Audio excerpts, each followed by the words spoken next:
Hi, welcome to this supplemental video. We wanted to take just a moment and talk to those of you who are master teachers and student teachers and university supervisors, just to talk a little bit about the timeline for moving a co-teacher into moving into more control of the classroom in the co-teaching model. We want to make sure that that's a comfortable process for you. So again, this video is not required, but it's just an opportunity just to share some thoughts with you about how to do that seamlessly with your teacher candidate. So in the clinical practice handbook, you will see a suggested timeline, and in that suggested timeline, we talk about what tasks the student is going to do and the tasks that the cooperating teacher will complete as well. And so it really is a checklist of the things that the candidate should be doing as you move through the weeks. So you'll see notes there like continued co-planning, then it'll talk about co-planning and co-teaching and shifting responsibility about week 6 in CP1. So I'm going to talk just first about clinical practice 1 and the timeline for that, and just some advice as you move into giving the student teacher or the teaching candidate more control of the classroom, and then I'll talk about clinical practice 2. So in clinical practice 1, this is the first time they've had clinical practice. So the first 8 weeks they're with a master teacher. It is an 8-week experience. They have a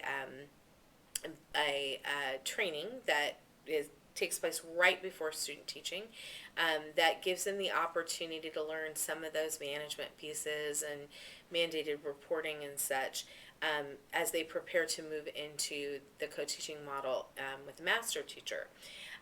So when they come into your classroom, that first week or so is really them observing the life of the classroom, and the goal of that is to move them into understanding the cadence of your work during the day as a master teacher, and also to observe those things like procedures and management, and do we walk the kids to lunch, and how do we have kids line up, and then also observing how you're planning and delivering your lessons.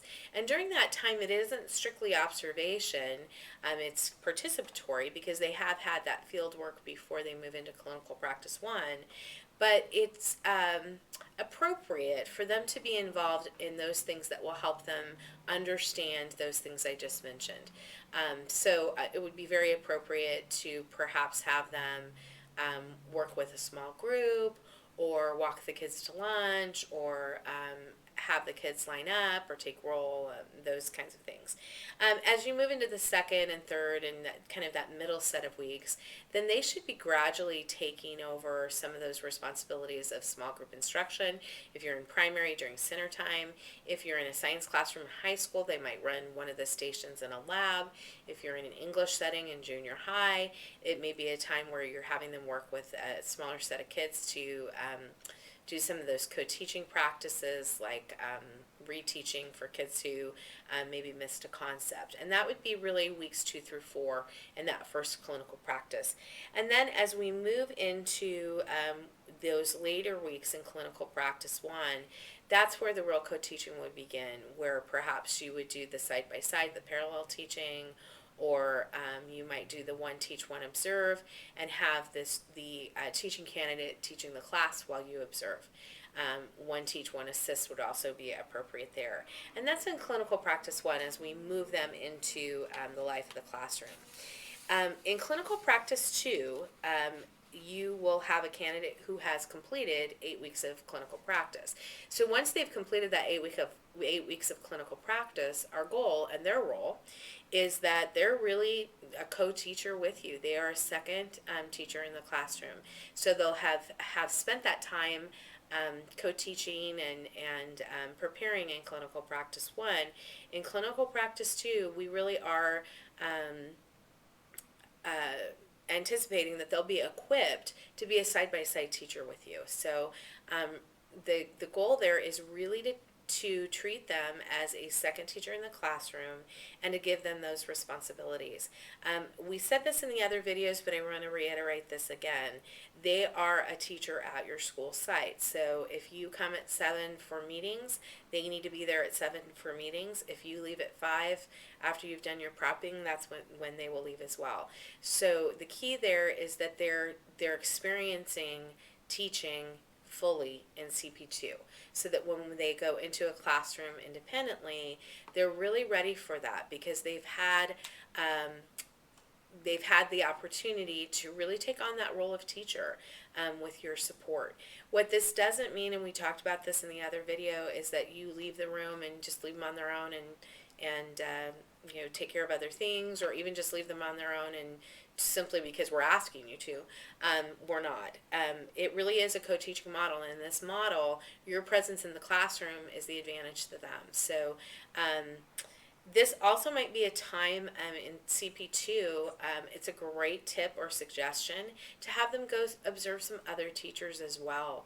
In the afternoon, if there's a little more time at the end of the day, or if the kids are, doing some kind of elective, then it's a good time for them to go see other modes of instruction, other grade levels at the school site. That's often helpful. The most important thing in CP2 to remember is that by the end of week 8, so by the time they're finished with you, they should have experienced the life of the school day completely as the leader of that school day. So, and our expectation is that that lead piece will be about 2 weeks. So by the time they leave you, they should have replicated you or taken that role of lead teacher for a minimum of 2 weeks, with you in the classroom for support and as a co-teacher to them, but that shift of responsibility should have taken place for at least 2 weeks.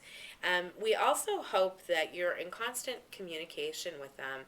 I believe I mentioned in one of the other videos, keeping a journal is very helpful, something where they can take a minute at the end of the day to write to you, and then you can respond to them, and maybe they can start the day by reading what you've written back to them. And that's just a nice way to communicate. I also found that sometimes some of the more sensitive questions that I got from teaching candidates came in the form of writing, because there were some questions that they were able to articulate better when that wasn't a face-to-face discussion. And then there were other things that they felt much more comfortable having a conversation about rather than writing those down. Lesson planning is always a question. We talked about that in the other video as well. We would like them to plan with that daily plan that we've provided. So if there's something that your school uses that is equivalent, then that can be approved by the associate dean, and you can have the teacher candidate use that instead. But we really do want them doing the kind of daily planning that you do. Just a reminder, these are pre-service candidates, so they do not have the skill set of being able to plan with kind of a skeleton. They really do need to flesh out those lesson plans quite fully in order to be able to implement them well. So we ask your support in that. As veteran teachers, we certainly don't have to write down as much, because we've completed the task so many times. But as pre-service teachers, they still need those scaffolds of support. So that's often a question that comes up, is why do the lesson plans have to be so thorough? And the answer is because they're novices. So they're really learning the cadence of that work. As always, as we've said at the conclusion of each video, we really would like to encourage you, if you have any questions, please contact your regional center. Often the candidate will know the answer to a question, but sometimes they won't. So feel free to contact the regional center. I also want to remind you, as we talk about taking responsibility for the life of the classroom, these candidates, when they're done in CP2, and at the end of CP1, we would like to ensure this as well, that they're taking control of paperwork, and they're taking control of those things that are going to be required of them as teachers.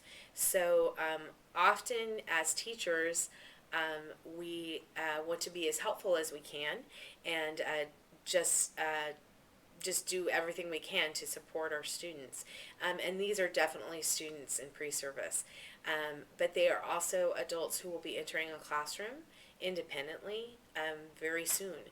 So we want to help them um, develop that habit of mind regarding paperwork and timeline and organization, so that when they're on their own, they're able to do those things independently. So we ask that that you support them, but we also have the expectation that their paperwork and those pieces that are due are the responsibility of the candidate. So we just want to make that clear to you, so that you can support them in completing those things independently, um, rather than feeling as if you have to complete them for them. So we thank you for your work as master teachers, as teacher candidates. We're excited you're in the classroom, and university supervisors, we're glad that you're here to support our candidates. Thanks so much.